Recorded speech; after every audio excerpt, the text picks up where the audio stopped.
Ecclésiastique chapitre 16. Ne désire pas un grand nombre d'enfants inutiles. Ne te réjouis pas en tes fils s'ils ne sont pieux. Et s'ils sont nombreux, ne mets pas en eux ta joie, à moins que la crainte du Seigneur ne soit avec eux. Ne te fie pas à leur vie et ne t'appuie pas sur leurs biens, car un seul vaut mieux souvent que 1000.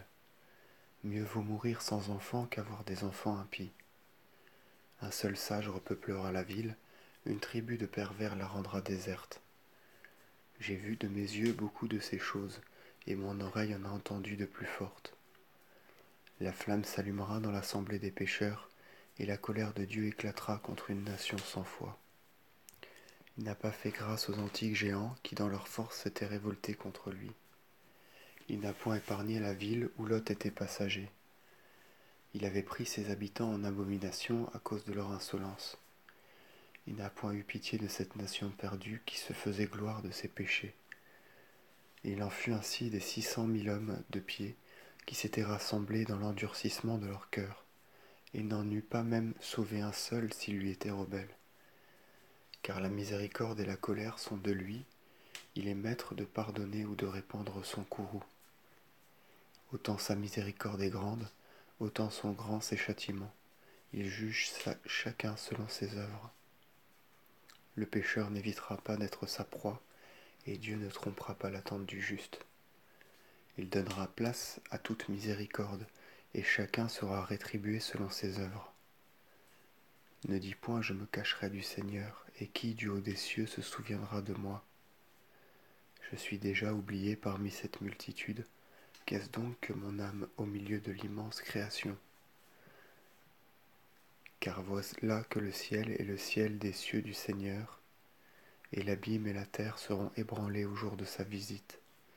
Les montagnes et les fondements de la terre trembleront d'effroi sous son regard, et le cœur ne saura que penser de ces choses. Et qui donc comprendra ces voies? C'est un tourbillon que nul homme ne verra. Et la plupart de ses œuvres sont cachées. Qui publiera ses œuvres de justice? Qui les supportera? Son alliance est au-delà de notre intelligence. Celui qui s'humilie en son cœur méditera sur ces choses. L'homme insensé et perverti ne concevra que des folies.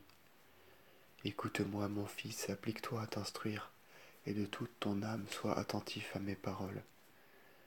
Je te révélerai la doctrine avec mesure, et je t'initierai à la science avec exactitude.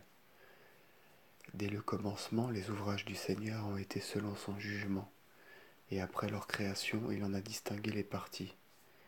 Il les a mis en ordre pour les siècles des siècles, et il en a fixé les principes pour toute leur période. Nul de ses corps n'a jamais senti la faim ni la fatigue, nul n'a manqué de remplir sa tâche, nul n'a détruit celui qui lui était proche, et jusqu'à la consommation des siècles, ils ne désobéiront point à sa parole. Et après cela, le Seigneur a considéré la terre, et il l'a remplie de ses biens. Il en a couvert la face de tous les êtres ayant vie, et en elle il retourne.